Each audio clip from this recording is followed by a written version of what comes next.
তৰফৰ পৰা আমি লোকসভা নিৰ্বাচনৰ আগতে আমি ছ'চিয়েল অৰ্গেনাইজেশ্যনবিলাক আমি নিমন্ত্ৰণ কৰিছোঁ বিজিআৰৰ সম্পৰ্কে আলাপ আলোচনা কৰিবৰ কাৰণে আমি কাৰ্বি আংলং অট'নমাছ কাউন্সিলৰ তৰফৰ পৰা দল সংগঠন কাৰ্বি আংলঙৰ যিমানখিনি দল সংগঠন আছে ষ্টুডেণ্ট অৰ্গেনাইজেশ্যন চিভিল অৰ্গেনাইজেশ্যন লগতে ইণ্টেলেকচুৱেল বুদ্ধিজীৱী যিমানটো আছে আৰু জ্যেষ্ঠ নাগৰিকবিলাকক আমি মাতিছোঁ আৰু ex M P ex M L A ex minister ex মন্ত্ৰী আৰু এক্স চি এম তেখেতসকলক আমি নিমন্ত্ৰণ কৰিছোঁ আলাপ আলোচনা কৰি আমি সিদ্ধান্ত এটা লৈ আছোঁ যে হাই পাৱাৰ কমিটি গঠন আৰু সেই হাই পাৱাৰ কমিটিৰ গঠন কৰা মতে যিটো সুপ্ৰিম কোৰ্টৰ অৰ্ডাৰৰ মতে আমি মানি চলিব লাগিব বিজিআৰৰ বসবাস কৰা মানুহবিলাকৰ সুপ্ৰিম কোৰ্টৰ যিটো অৰ্ডাৰ ইলেকশ্যন কৰিব লাগে সেইমতে আমি কাৰ্বি আংলং অট'নমাছ কাউন্সিলৰ তৰফৰ পৰা আমি এটা ডিভিশ্যন লৈছোঁ হাই পাৱাৰ কমিটি আলোচনা মতে যিমানখিনি বিজিআৰৰ বসবাস কৰিছে কাৰ্বি আংলং আৰু ৱেষ্ট কাৰ্বি আংলং জিলা বিশেষকৈ পুৰণিৰ বিনুচাৰপুৰ আৰু দহকামুকাৰ বিনুচাৰপুৰ সেই গোটেইখিনি আমি এছেছমেণ্ট আমি ৰিপৰ্টটো সেই ফাইনেল এছেছমেণ্টটো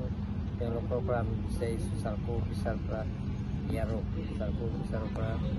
আৰম্ভ কৰি যিমানখিনি ডকুমেণ্টছ লাগে সেইটো আমি বিচাৰিছোঁ সেই ডকুমেণ্টছ মতে তেওঁলোকৰ যোৱাবাৰ লোকসভা নিৰ্বাচনৰ পিছত হাই পাৱাৰ কমিটি আমি বহিলোঁ সেইটো তেওঁলোকৰ ৰিপৰ্ট দিয়াৰ পিছত আমি নটিফিকেশ্যনটো পোৱা নাই গেজেট নটিফিকেশ্যনটো এই গেজেট নটিফিকেশ্যনত যিটো পাব লাগে সেই পাব লাগে কাৰণে আমি এটা কমিটি গঠন কৰা হৈছে আৰু সেইটো যে স্পেচিয়েল চেল বিজিআৰৰ মনিটৰ কৰিবৰ কাৰণে সেইটো আমি হাই পাৱাৰ কমিটি ডিভিশ্যন লৈছোঁ সেইটো স্পেচিয়েল চেলত এটা গঠন কৰা হৈছে সেইটো বাগিচা তেৰাঙত তেখেততো আমি নমিনেট ল'লোঁ তেওঁক আমি মেম্বাৰ হিচাপে ল'লোঁ লোৱাৰ পিছত আকৌ আমি সিদ্ধান্ত লৈছোঁ এমাহৰ ভিতৰত গোটেইখিনি ৰিপৰ্টটো দিব লাগে তথ্য সহকাৰে ৰিপৰ্টটো দিব লাগে আজি আকৌ এমাহৰ ভিতৰত আমি বহিলোঁ হাই পাৱাৰ কমিটি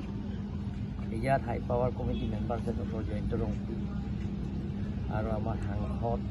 অমৰ সিং বিশ্ব আৰু বিধায়ক যিমানখিনি আছে বিদ্যা সিং মেং ডাঙৰীয়াৰ পৰা আৰম্ভ কৰি দহ সিং আৰু ৰূপসিং তেৰাম তাৰ লগতে এক্স চি এম যখন দেৱীৰ পৰা আৰম্ভ কৰি ডক্টৰ জয়ন্ত ৰংপিৰ পৰা আৰম্ভ কৰি এক্স এম এল এ ডক্টৰ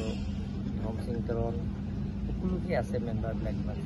লগতে কাৰ্বি ছাত্ৰ সন্থা আছে 4টা কাৰ্বি ছাত্ৰ সন্থা আছে ইয়াতে সকলোৱে আছে আজি আলাপ আলোচনা সিদ্ধান্ত লৈছোঁ যিটো নেকি বিজিআৰৰ স্পেচিয়েল চেল সেই ৰিপৰ্টটো দিব সেই ৰিপৰ্টটো 15 দিনৰ ভিতৰত দাখিল কৰিব লাগে দাখিল কৰাৰ পিছত আমি বিজিআৰৰ যিটো সুপ্ৰিম কোৰ্টৰ নিৰ্দেশ সুপ্ৰিম কোৰ্টৰ যিটো ইনষ্ট্ৰাকশ্যন সুপ্ৰিম কোৰ্টৰ অনাৰেবল সুপ্ৰিম কোৰ্টৰ যিটো অৰ্ডাৰ মতে সেইটো আমি ছাৰ তাত বিজিআৰ এলেকাত বসবাস কৰা মানে ৰাইজ পুনৰ সংস্থাপন বা তেওঁলোকৰ ক'ৰবাত সেই গোটেইখিনিও আমি আজি আলাপ আলোচনা কৰিছোঁ যে স্পেচিয়েল